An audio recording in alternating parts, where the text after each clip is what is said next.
All right, welcome back, everybody. 14 minutes to the top of the hour. Welcome to this Monday morning. Let's go over to Blain Herman now. He's at the SADC forum that's taking place at the Zimbali Lodge Conference Centre in KwaZulu-Natal. Blain, a very good morning to you. What's going to be happening there this morning? Yeah, very good morning to you, Leanne. Good morning, everybody. Live from northern KwaZulu-Natal. And it is indeed for an important gathering, the 37th Plenary Assembly of the Southern African Development Community's Parliamentary Forum.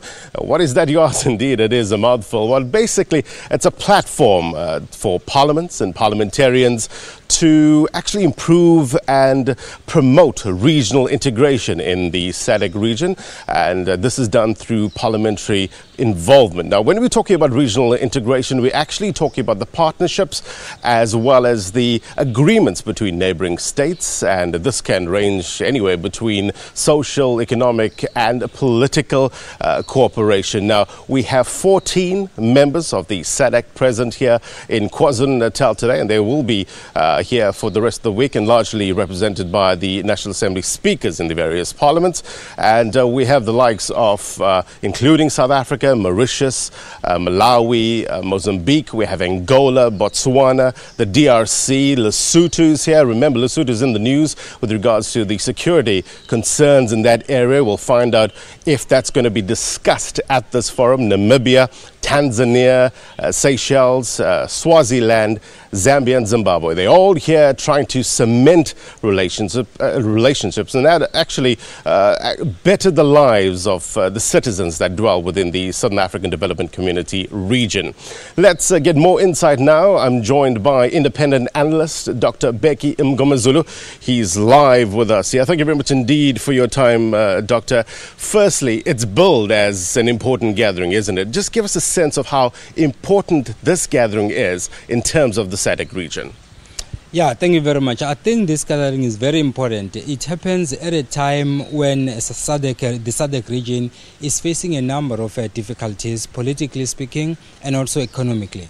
If you look at the case of Lesotho, for instance, somebody has just been assassinated. Mahoa has just been assassinated recently. And then in South Africa, we just had the so-called xenophobic attacks, which I refer to as Afrophobic attacks. And our economies are not doing well. We have Burundi that is causing problems for the continent. So there are quite a number of issues that are pertinent to the continent and also to SADC specifically, because the forum is specifically on the SADC region. So the forum is very important. Yeah, this theme this year is industrialization and regional integration in the SADC region, the role of parliaments. What is the role of parliament? Everything that happens in any country revolves around parliament, because that is where deliberations take place. If you take the South African context, for instance, for a law to become a law, it starts from the ministers, then the minister will table the bill to the cabinet ministers, and then it goes to parliament, and then it goes to the NCOP, and then it is approved by the president.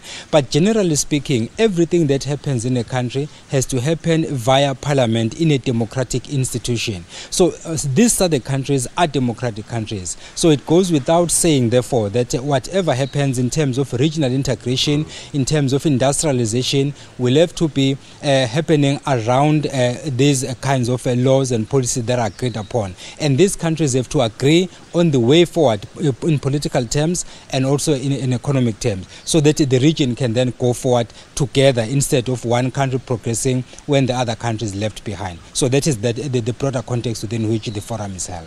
You know, you touched on Lesotho. They represented here today.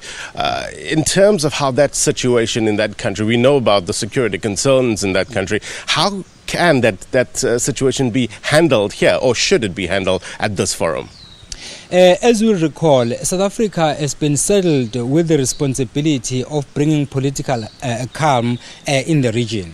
So therefore, the Deputy President, Cyril Ramaphosa, was asked by SADC to intervene in the Lesotho political crisis to try and calm the situation. Consequently, then we had the elections that took place in Lesotho in a relatively stable political environment. Unfortunately, then just soon after the elections, we now have the assassination of the former general, and then the South African pathologists have been sent to Lesotho to establish the exact cause of death so that at least they can then report to the officials that be. So basically it's very critical then for SADC to monitor the situation and try to contain it before it escalates, because if there is a problem in one SADC country, that affects the entire region as a whole.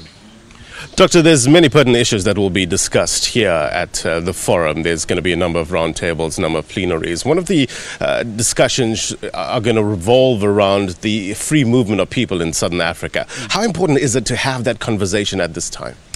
It's very critical because if you look at the Scandinavian countries, for example, you have one passport for one country, and then once you are there, you can move around with relative ease. Unfortunately, with regards to Africa as a whole and SADC in particular, you need almost a visa to go to any of these countries. So then that then limits the movement of people, and it affects tourism, it affects political integration, it affects economic integration. So basically, even trade that we are talking about, which is supposed to uplift the region, doesn't happen very well simply because people's movements is curtailed. So then if free movement is adhered to, then it will mean that politicians will move around, those who are involved in the business sector will move around, students will move around in terms of student exchange programs. So there will be a number of benefits if this movement is contained and is controlled, because the other thing is you cannot just allow free movement which is not controlled. So it has to happen within a particular context, and these African leaders have to agree as to how they want to manage this free movement. We're actually talking about labor mobility here, isn't it?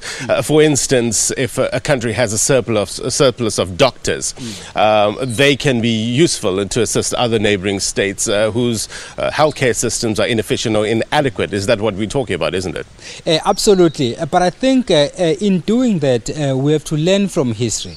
We know, for example, that in the East African region, there was the East African Community, which operated between 1967 and 1977.